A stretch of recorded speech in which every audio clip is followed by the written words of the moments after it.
Hatred destroys the one who hates. The others that you hated, go on about their business. Care of us. So the legacy of Medgar Evers is an understanding of our own humanity and of our own responsibility of seeing that in other people. He is written out of history. He's just not included as Malcolm and Martin. To me, it's the 3 M's, and Medgar's right up there at the lead. Everlasting, Life and Legacy of Medgar Evers. Watch now on MPB Passport. Visit Support for MPB comes from Woodward Hines Education Foundation and the Get to College program, offering Mississippi families. Dream big. At MPB, we're proud to support families and teachers across Mississippi with trusted educational programming and resources that inspire learning and spark imagination. From PBS Kids favorites to digital tools and early learning support, MPB is here for young minds, engaged classrooms, and families who believe in the power of learning at every age. Empowering families, inspiring learners. MPB, your stories, our mission. Hi, ladies and gentlemen. My name is Bobby Rush. As a blues man, I love Mississippi Public Broadcasting. If you support Mississippi music and their local programming, donate now, right now, and become a member today, not tomorrow. Thank you, thank you, thank you. Doesn't matter how big or small, but we prefer big. Thank you very much.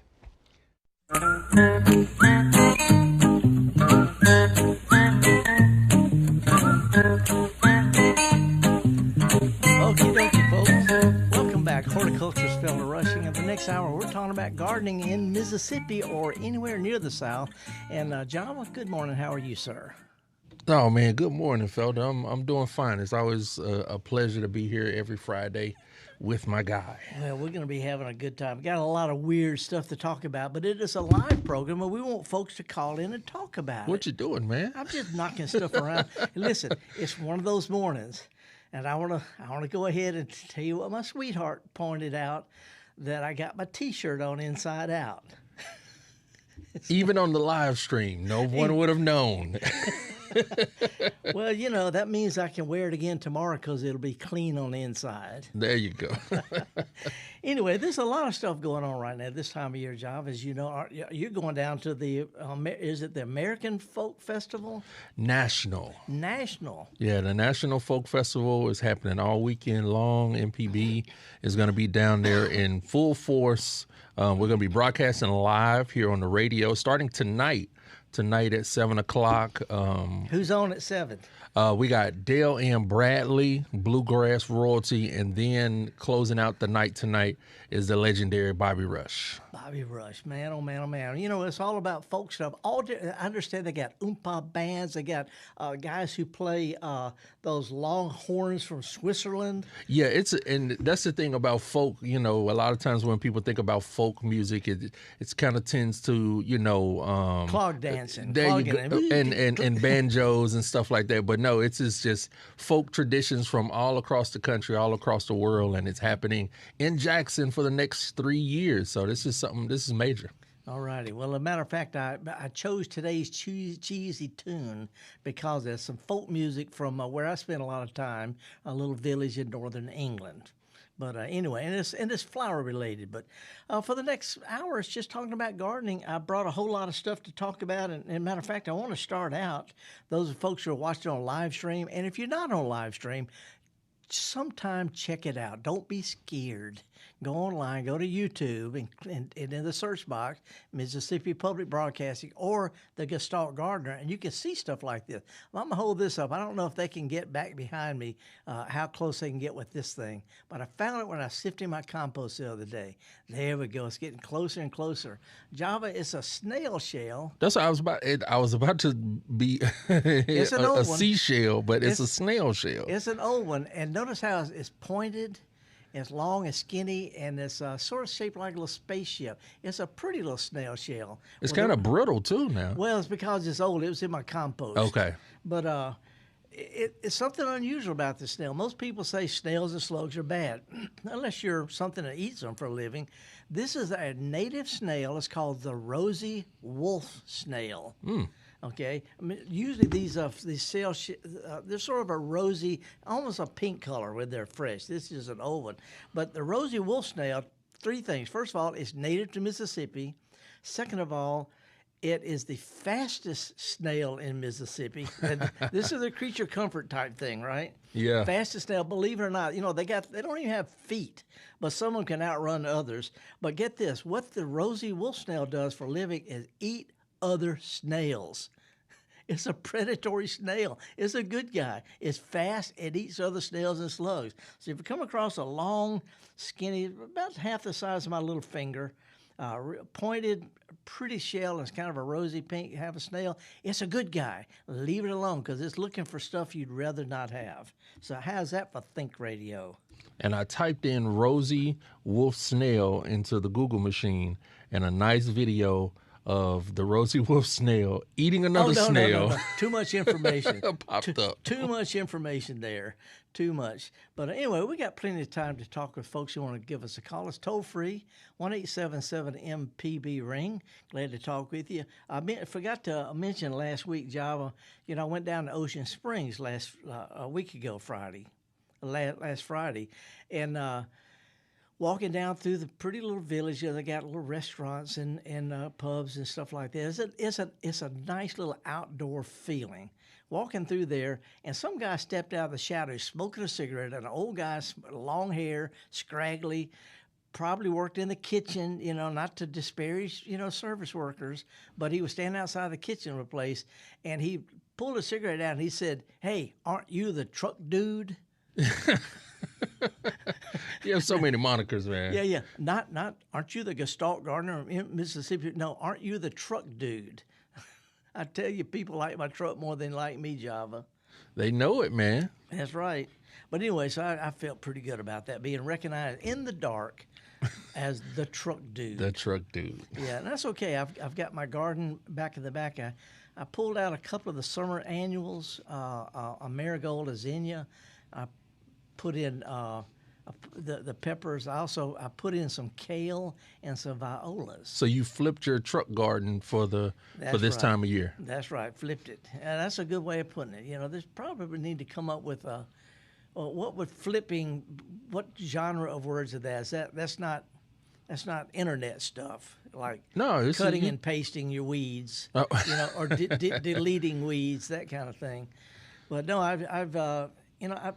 My truck garden, like any flower bed, like any landscape, has got evergreen shrubs, little dwarf ones of different colors, different shaped leaves, different textures, seasonal flowers. I've got some perennials, my iris, which the foliage looks really good all the time, and I got some succulents and other things. But I like to put in 2 or 3 summer annuals in the spring, and then winter annuals in the fall, just to have a little variety. And I actually brought some right here in front of me. I've got a combination of some of the things I'm going to be planting this weekend. I've got a lot of people don't realize parsley is not only pretty, but it grows better over the winter than it grows over the summertime. Mm-hmm. And I've got a great big pansies, big old floppy looking old Victorian colorful pansies. And I've got the smaller violas.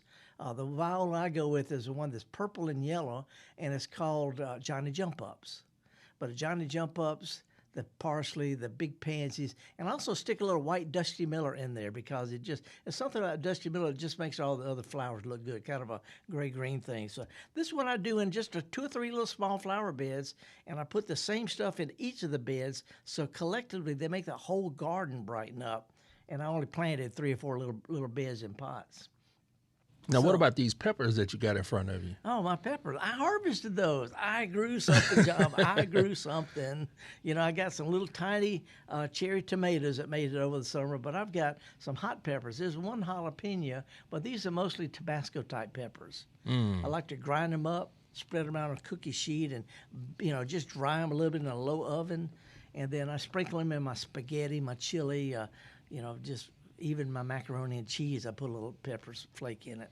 So it's not enough to save the world. It's not enough to keep me going, but it's enough to make me feel like I've got a little bit of a grip on this thing called life. Yeah.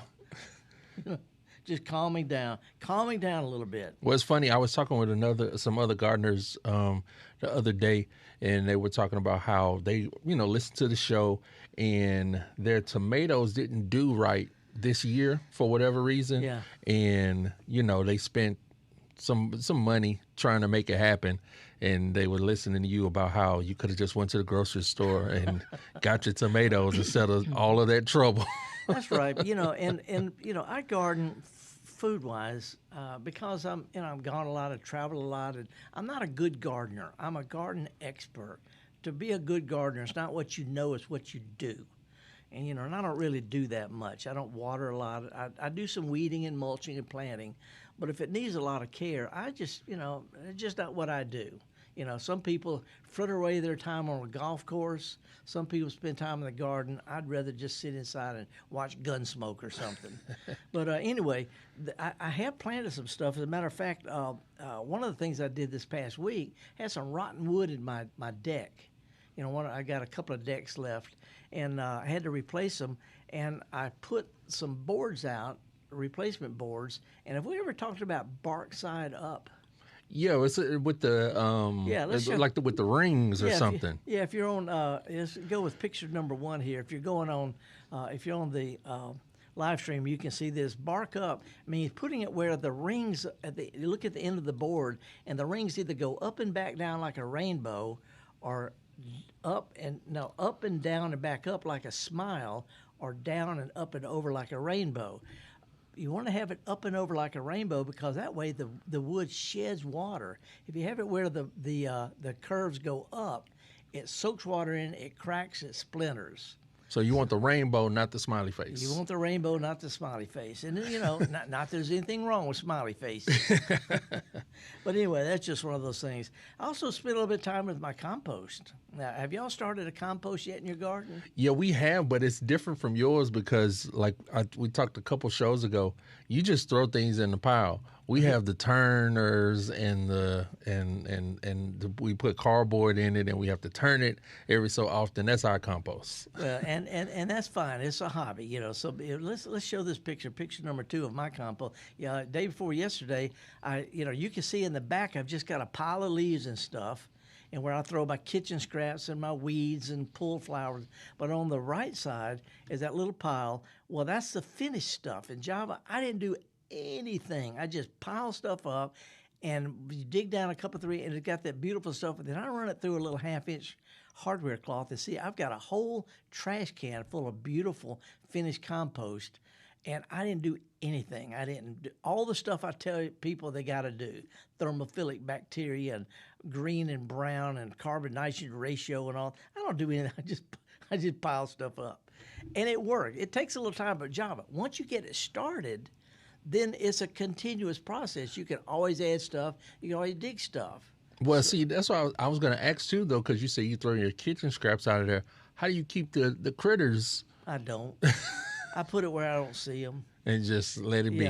If I put some kitchen scraps, I throw it on top. The next morning, it's scattered a little bit because the possums have come through. Yeah. And possums are okay. I don't mind possums. Raccoons, they come in my pet door sometimes, but for the most part, and other rodents and stuff, they don't really bother me. They don't bother my health, my happiness.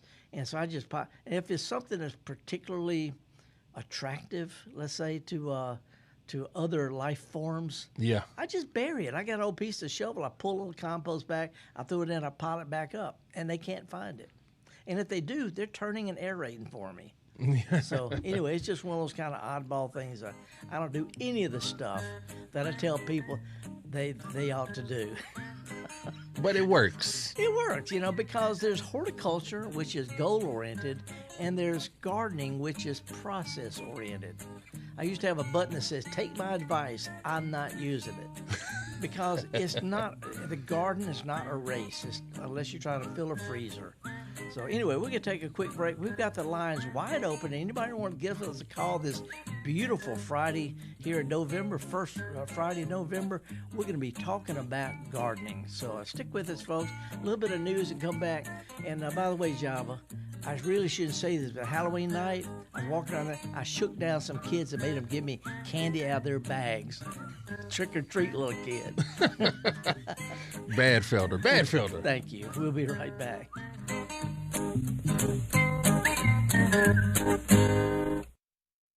Hatred destroys the one who hates. The others that you hated go on about their business. Care of us. So the legacy of mega errors is an understanding of our own humanity and of our own responsibility of seeing that in other people. He is written out of history. He's just not included as Malcolm and Martin. To me, it's the 3 M's, and Medgar's right up there at the lead. Everlasting, Life and Legacy of Medgar Evers. Watch now on MPB Passport. Visit mpbonline.org for more. At the Mississippi Arts and Entertainment Experience in Meridian, we believe in the power of the arts, storytelling, and education, just like Mississippi Public Broadcasting. MPB connects communities across the state with quality programs that inform, inspire, and engage. Their audience is loyal and appreciative of businesses that support public broadcasting, which makes underwriting on MPB a smart investment. Join us in supporting MPB. Learn more at mpbfoundation.org. Mississippi is a place of deep roots where every story matters and every voice can be heard. At MPB, we stand with our local communities, bringing you the voices of those who shape our state through local programming that reflects our culture across small towns to big cities, from the Delta to the coast. We tell the stories that define us, from the music that carries our voices to the leaders who inspire change. MPB brings you the heart of Mississippi, celebrating Mississippi one story at a time. MPB, your stories, our mission. All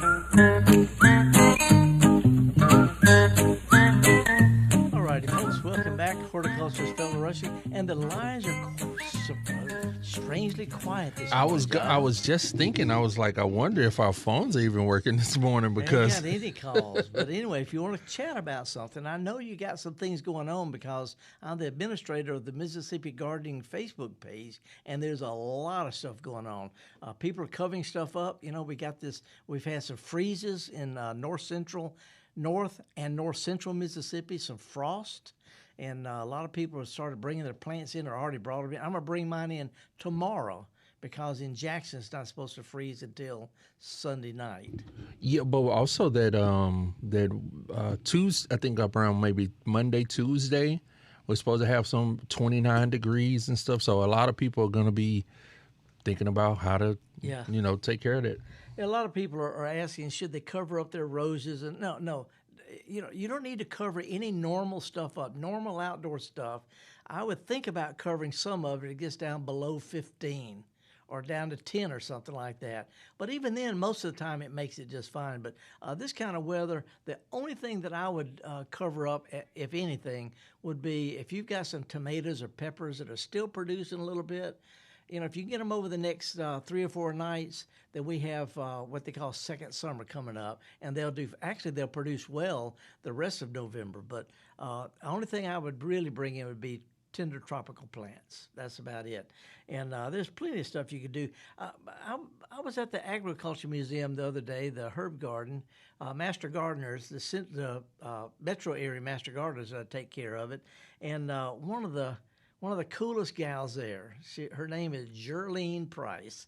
And Jerlene she lives in town, but she's country when it comes to gardening. She just gardens. I got to say it, with a name like Jerlene, yeah. And it fits. She didn't take anything off of me. As a matter of fact, every year she gives me some seeds and I give her some plants, and we see who grows it best. Okay, well, this past year we planted, this past spring, I got some variegated cotton, and people think of a cotton as just a cotton plant. It's also a hibiscus. It's got beautiful leaves. It's got mallow-looking leaves. It's got incredible flowers, and the fruit. But this is a variegated cotton. Look at that. If you're on live stream, if you're not on live stream, you ought to go to YouTube and check it out. This is a variegated cotton plant. It's got pinks and dark purples and greens, and it's just an incredible plant. And it has big pink flowers, and then it makes cotton. Now that is an ornamental plant. I see. That's kind of pretty. Well, Jerlene grew that. Mine didn't do anything. Shout out to Jerlene. I got some plants that are about I'm going to say maybe 8 or 9 inches tall. She has a big bush loaded with flowers and things because she's a gardener. She doesn't give a flip about all these rules and stuff like that. But anyway, the shout out to Geraldine because she grows the best variegated cotton, and she's saving seed. And she knows what she's doing. She's doing it. She puts together seed packs for people. She gives out in December as Christmas presents. But anyway, let's go down to Hattiesburg. Tom called. A call came pouring in. Hey, Tom, good morning. Howdy. What's up? My wife wants to try to plant some citrus trees, and we're just south of Hattiesburg. I was wondering, what variety might be the best? Lime, lemon, orange, satsuma, and I was also wondering what would be the best time to try to plant. Well, first of all, let me throw this out. The horticulturalist in me says don't do it.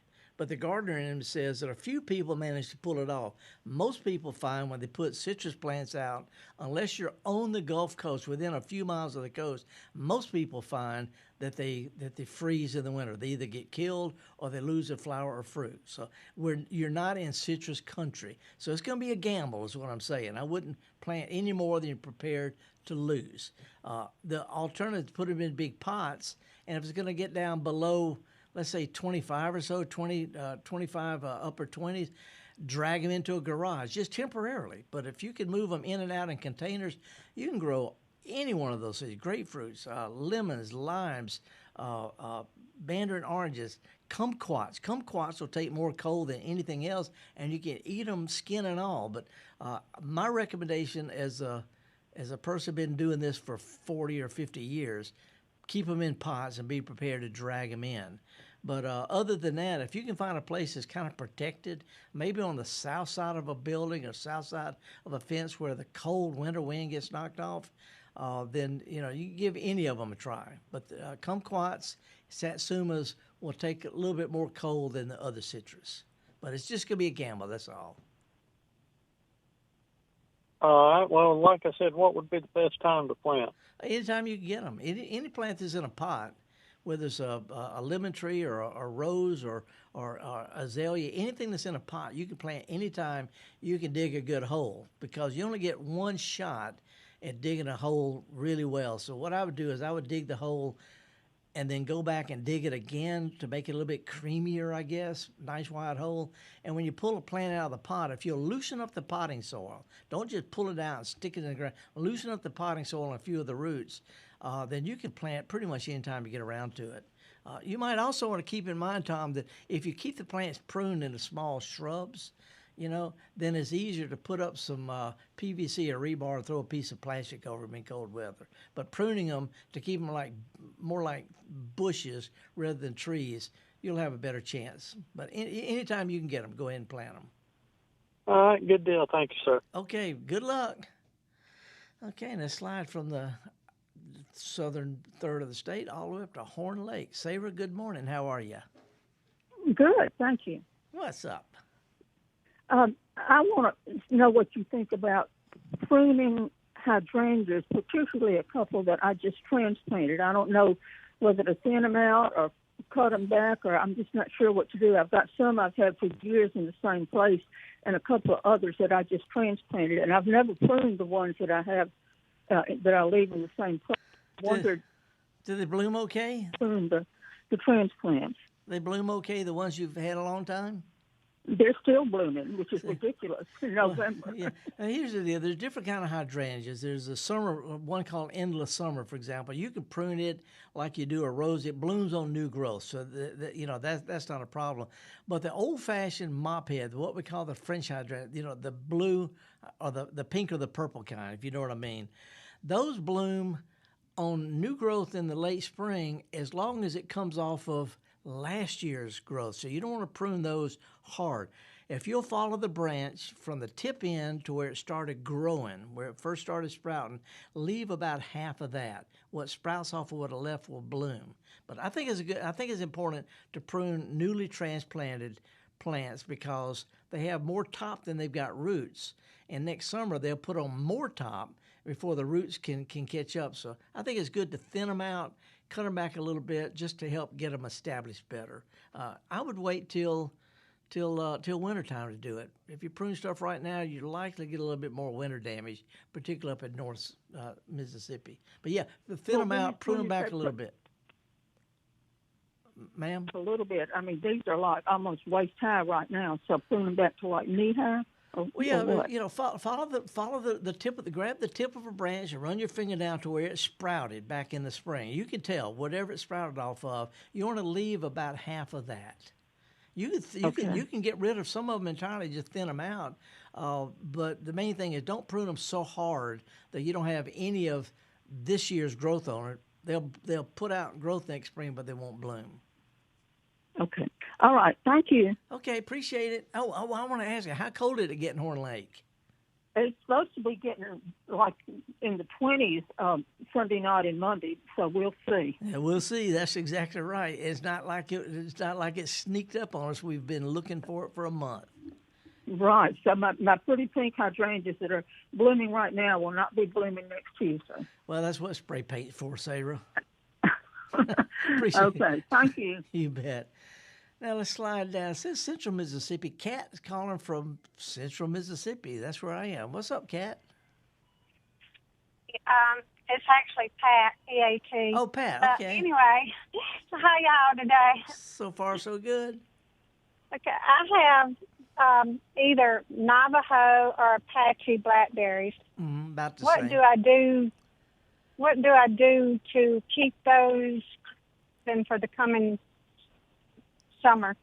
Well, I wouldn't do anything this time of year because the stuff that's on it now is what's going to, they're spring bloomers. What's on it now is where you're going to have flowers and berries next year. What you do with those is if you just mulch them, make sure the roots are mulched. And if we have a really hard these things are developed up in the Ozark Mountains. They'll take the cold. But typically you prune those as soon as you get through picking them in the summer. So the new growth that comes out the late summer and fall has berries next year. So I wouldn't do any kind of pruning. I would just water them if it gets dry and mulch them, and that's pretty much it. Well, what about a raspberry bush? I put one out last year, and it did great, and the fruit was awesome. Yeah. How do you handle that? They're the same thing. Most of the briars, the blackberries, the dewberries, raspberries, blueberries, they bloom in the spring and have fruit next year on what grew the late summer and fall. So everything that's out there right now is where your fruit is going to be. So typically those are all pruned right after you harvest them in the summertime, and then let the rest of the summer and the winter go so they have more flowers and berries. So that's about it. Okay, thank you so much. Yeah. Well, one other thing, raspberries, a lot of times that long cane that had berries, a lot of times it won't produce very well the next year. They send up new canes. Those are going to, so every now and then, if you want to, you can thin out the old canes and let the new ones sort of replace them. Okay, thank you. All righty, appreciate it. And John, you're welcome, sir. I think we got time to take another call before we do a cheesy tune. Yeah, let's talk with Leah in Vidalia. Vidalia, right across from Natchez. There you go. What's up, Leah? Hey, good morning.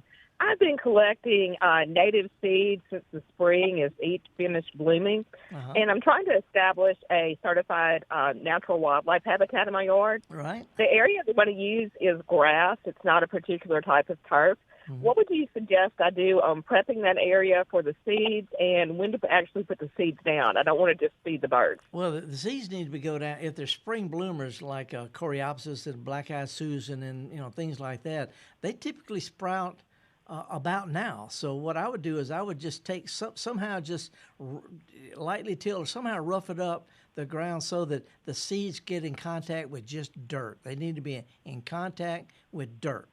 And whether you need to till it or scrape the grass off or what, you just need to make sure the seeds are on the dirt. And I would sow them this weekend if you could.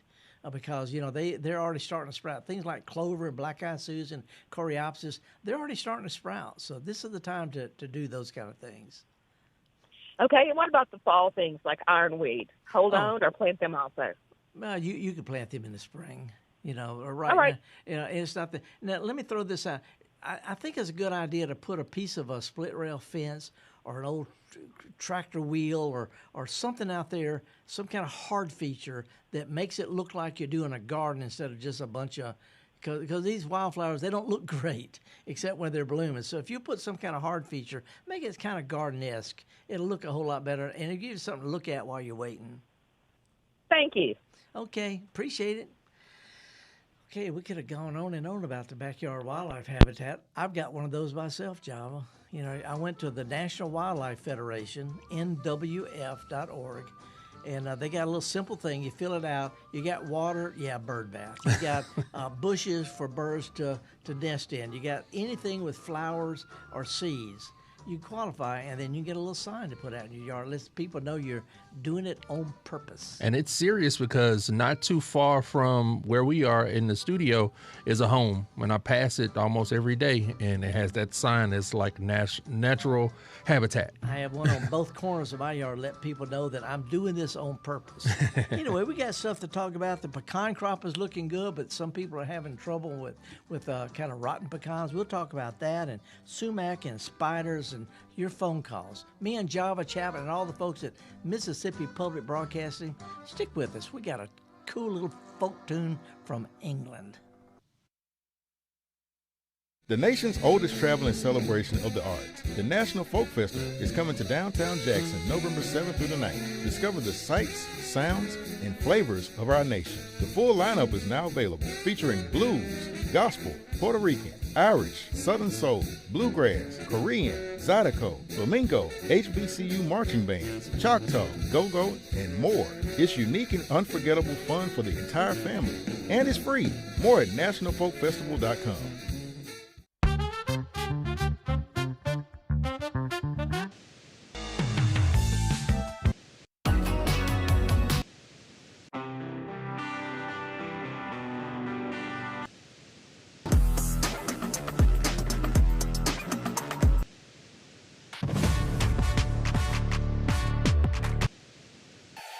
Together through the years, together in the future.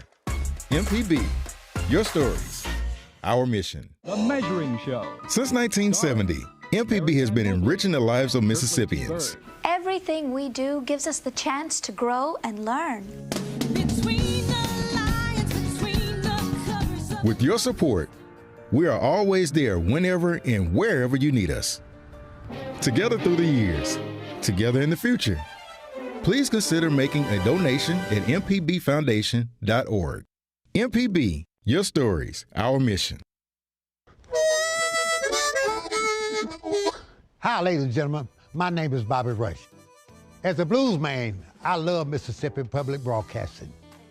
If you support Mississippi music and their local programming, donate now, right now, and become a member today, not tomorrow. Thank you. Thank you. Thank you. Doesn't matter how big or small, but we prefer big. Thank you very much.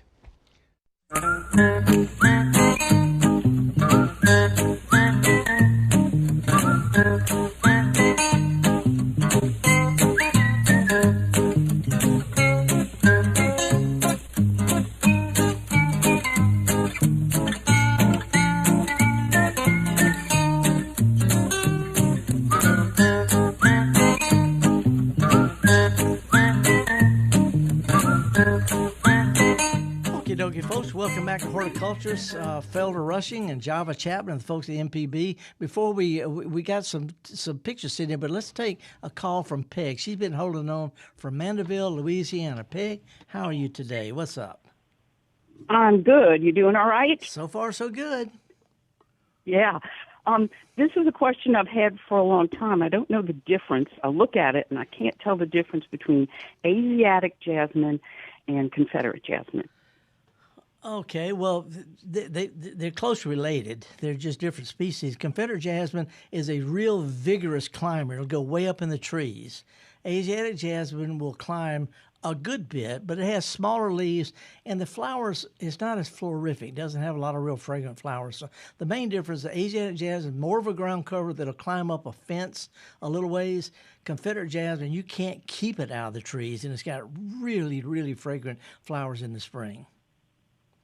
I must have a combination of both, because every time, they start to climb up the tree, they bloom and they smell good, and then, but there's still a lot on the ground.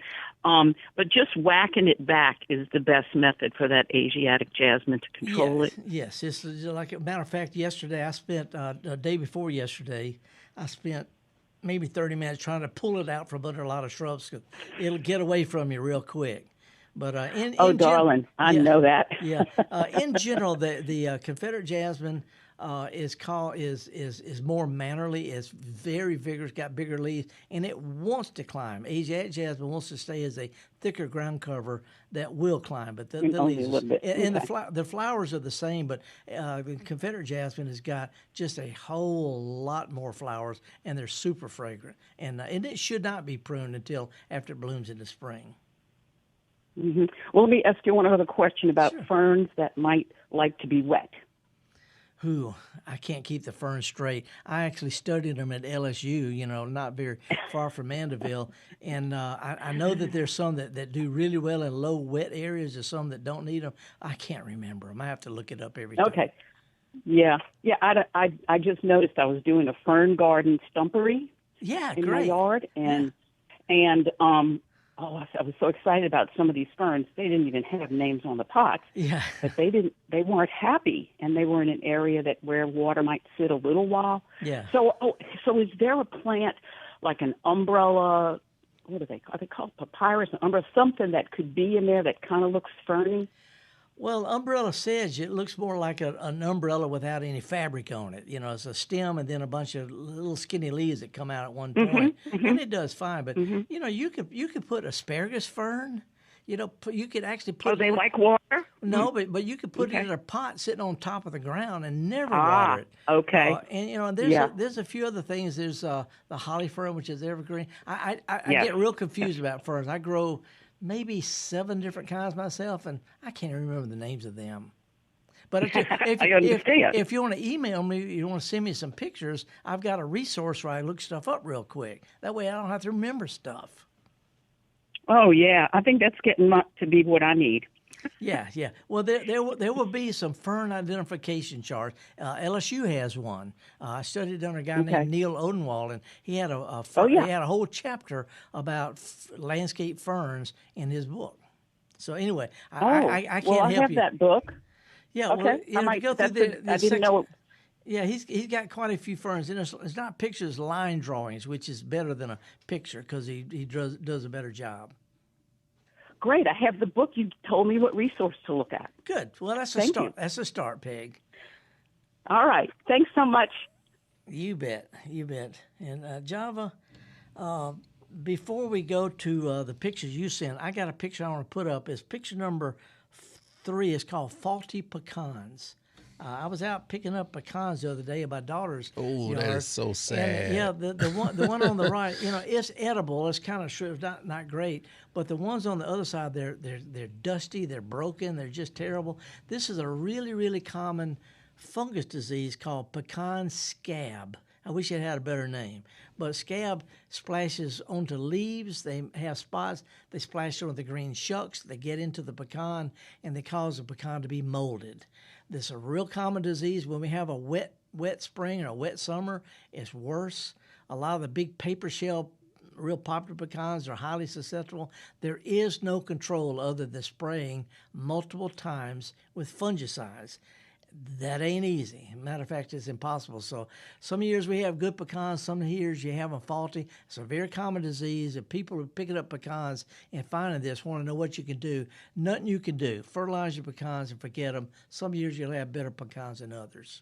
Now that is because some you just go pick them and that's all you can do. Yeah, and then next thing you know, you got a bag full of the picture you just showed. Yeah, when I was a kid, my grandfather showed me how to walk around and step on pecans. If they broke, don't pick them up. If they mash in the dirt, they're good.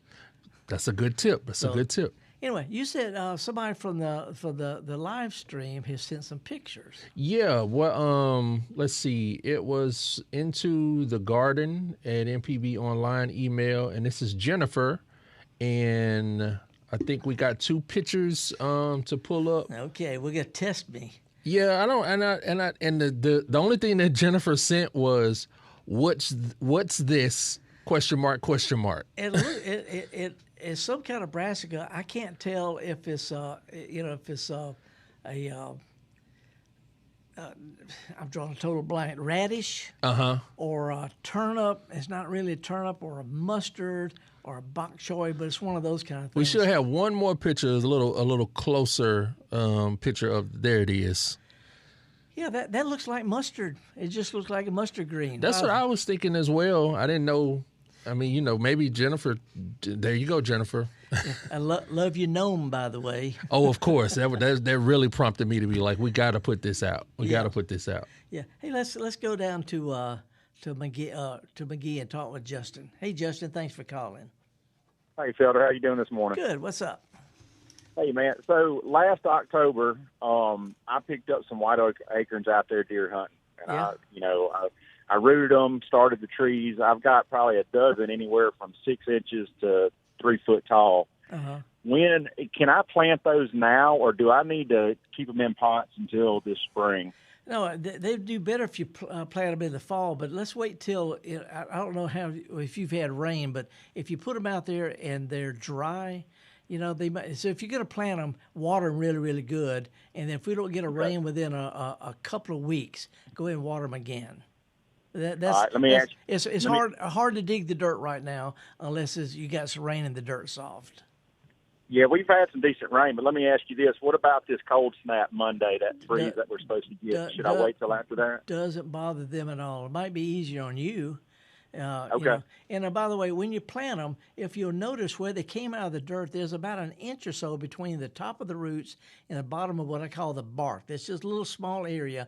That's what I call, it's where it wants to be at the soil line. Don't plant these any deeper than that. Matter of fact, you can plant them a little bit on the high side to allow for settling, but if you plant them even an inch or two deep, they'll be stunted. So make sure you don't plant them, more than, have the roots in the ground, but not the rest of it. So I should break the pot and soil away from the root? Oh, yeah. And if you could do that, and that's a better idea to do that. I would go ahead and just dig the holes where you're going to plant them while you can, and then wait till we get us a frost out, the leaves fall off, and then they won't miss a lick. Okay, Felder, I appreciate it. All righty, you bet. Now, Java, I brought in a branch off in my front yard. This is a branch that's got a beautiful red fall colors. Oh yeah, no, that is perfect for the season. And it's got this burgundy group of burgundy seeds. This is called sumac. It's not poison sumac. Poison sumac grows in low wet areas. Has white berries. This is one you see on the roadside. But sumac, it runs a little bit. It sends out runners and all, but they're easy to pull up. But this is one of the best fall colors you can have for this far south. And the burgundy berries, when they first come out, you can make a nice little, like a Kool-Aid out of them is what we did. But, this is just a terrific plant for fall. Brilliant red sumac. Used a lot in European gardens, but we tend to not to because it's common. But there's two things that happen this time of year. I'm going to show the next picture. It's of picture number 4. This is the sumac in my yard, just to let you know what it looks like. That's not bad. My house is purple, okay? I got a tin roof and a purple house. But that's what sumac looks. But also I started noticing walking around town, the shrubs around town have got spider webs all over them. Yeah, we had a question about this. Yeah, and I got a picture number 5, I think. They look like a mold. But there's always a hole in the middle. If you come up, there's a little spider. It's about the size of my thumbnail, sometimes as big as my toenail. But these are a type of funnel spiders. They tend to show up a lot in the fall. They're perfectly harmless. They won't bite you, and they eat a lot of little moths and stuff like that. If you don't like these things, just take a broom and sweep them off. They'll make another one overnight. But the little funnel spiders that are starting to show up in the shrubs and all, see them in the lawn. They're it's just a really cool little thing, sort of like a nature's Halloween ornament, I guess. I guess you could call it. But anyway, the reason I want to mention all this is because this time of year we get us a freeze. Always get a freeze, and it's on time, early November. Well, that's typically when we get our first freeze here in Mississippi. But after that, we have a really nice warm spell. And so I bring my plants in during that first freeze, and I put them back out. If you can protect peppers and tomatoes and things like that over the next few nights, they can produce quite well over the next several weeks. Anyway, the reason I'm mentioning all that because we used to call this Indian summer. I don't know if you've heard of Indian summer. Yeah, we've talked about it, and you've always kind of, chagrined when you... Well, it's been called that since the 1700s. Yeah. Since 1700s, but it's a North American thing. Shakespeare called it All Halloween Summer, and for a long time it was called gossamer, because of these webs, these spider webs. They're like gossamer. It's a Scottish word. Is associated with those glossy spider webs you see in the fall this time of year. But anyway, the American Meteorological Society took the phrase out of their glossary 4 years ago, October 2020, 5 years ago. It says being disrespectful of Native Americans. So what do we call it? And everybody's starting to settle on second summer. Second summer. And we always have what they call a blackberry winter. We get us a nice warm spell and everything blooms in the spring, and then boom, it gets a late frost. That's called blackberry winter because it happens with the blackberries bloom. But we always have a second summer here in the South after this first freeze. So don't give up, folks. Don't give up on gardening. Just get us through this next few nights and we'll be okay. Now, speaking about this second summer and then the frost and all this kind of stuff, we talked about it earlier this morning, pulling in plants. A couple questions from the live stream about pulling in plants. It says, greetings from East Memphis. This is Herbert. Should I bring my tomatoes in? I would bring tomatoes in because they don't like it indoors. They like really hot. They like real sun, hours and hours and hours of real sun. They like the humidity, the air movement.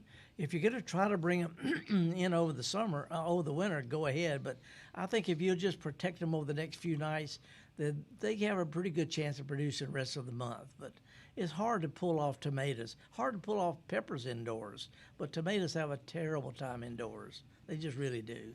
Now we got one more. If I have a Julia Child rose, this is Laura Lee.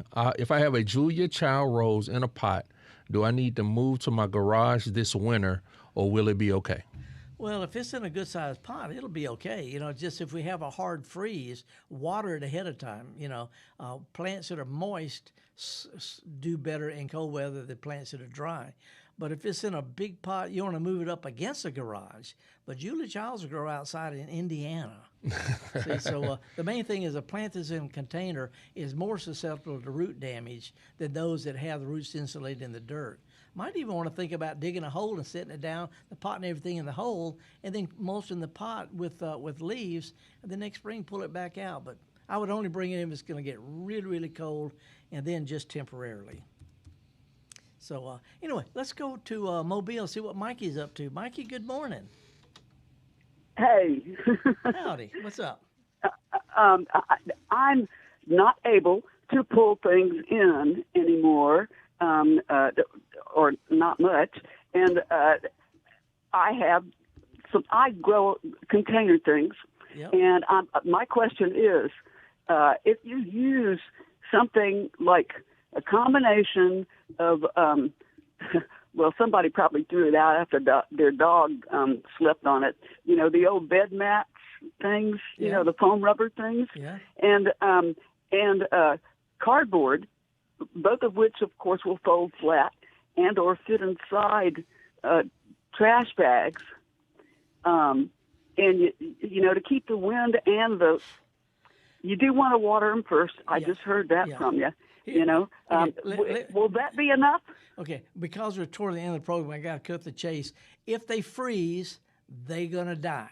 Okay, so and freeze can cut through containers. Luckily, you're in Mobile, so it's not that big a deal. You can protect them temporarily with mulch and all, or maybe throw a trash bag over them or something just to knock the freeze off. But when you get up in the north, you get up into central Alabama, Mississippi, northern, if they're tender, they're going to die outside. There's just no way around that. I can't grow certain plants that I want to grow because I'm not willing or able to bring them in. So anyway, if it's likely to freeze and you get a freeze, you can protect them temporarily, and that's it. That's all we can do. Appreciate your call, Mikey. Let's go to Stephen in Boonville, who will be our last call for today. Stephen, how are you, sir? I'm just fine, sir. I just had a quick question. Taking a stroll through one of our city parks here in Boonville, I've come across beautiful little, they look like they're growing wild and scattered, little tiny purple berries, and I looked them up, and they're called beauty berries. Yeah. Can you tell me anything about them, if they're edible, or could I transplant some this time of year? It's sort of like a bright, light, pinky purple. Purple. It's not a dark purple like a gray. No, it's a real pretty orchid color almost. This is the native plant. It's got a little closer to the flowers, great for butterflies in the summer. The berries are perfectly edible. They're very bland. There's no sugar at all. They're used as a filler by Native Americans in their pemmican, but they're perfectly edible, and they make the most beautiful, pretty jelly. You can make beautiful beauty berry jelly with it, but it just doesn't have any natural sugar, so you're not going to be noshing on them just for fun. Would it be safe to pluck a few up and transplant this time of year? Yeah, cut them back, cut them way back. They bloom on new growths. You cut them back to a foot or two tall and move them. They'll put out new growth and bloom just fine next year. Great. Thank you so much. All righty, Stephen. Appreciate it. Okay, Java, I brought a couple of other plants to show, and other people know these are a couple of plants I'm putting out.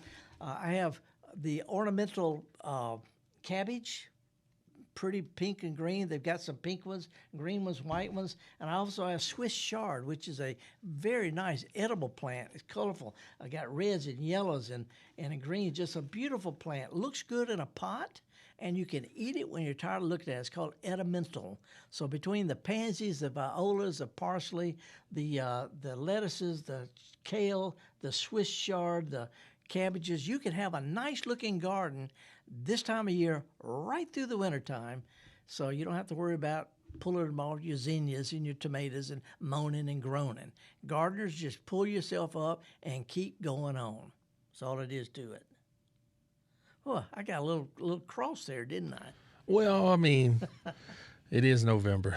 Yeah. Right around, folks, look at the sumac, look at the beautiful falcon. I saw a magnolia blooming today, the little gem magnolia. I was going to steal it, but I couldn't reach it and bring it in. But, you know, there's a lot of stuff to enjoy this time of year. This second summer we're going to have next week. If we can get through the next few days, if we can pull a few plants in. Yeah, that freeze is going to scare people. It's going to scare people, but, you know, it's what happens. We can't have certain flowers without freezing. The daffodils are starting to come up. It's time to plant stuff. So anyway, gardening is a continuous process, like home cooking, okay? And if you have a chance, take your kid to a garden center. Go to garden centers. They still got lots of a big old pot full of stuff on the front porch or the patio or a little balcony in an apartment will make you feel like you got a little bit of a grip on a weird world. I'm horticulturalist Felder Rushing, Java Chapman, and all the folks here at Mississippi Public Broadcasting. We appreciate you tuning in and listening. We'll be back same time, same place. Hope to see some of y'all at the National Folk Festival downtown Jackson. It's a big deal. I'll be the guy that looks like a Muppet. See y'all. Get a chance. Go out and do what we do best, folks, and that's get dirty.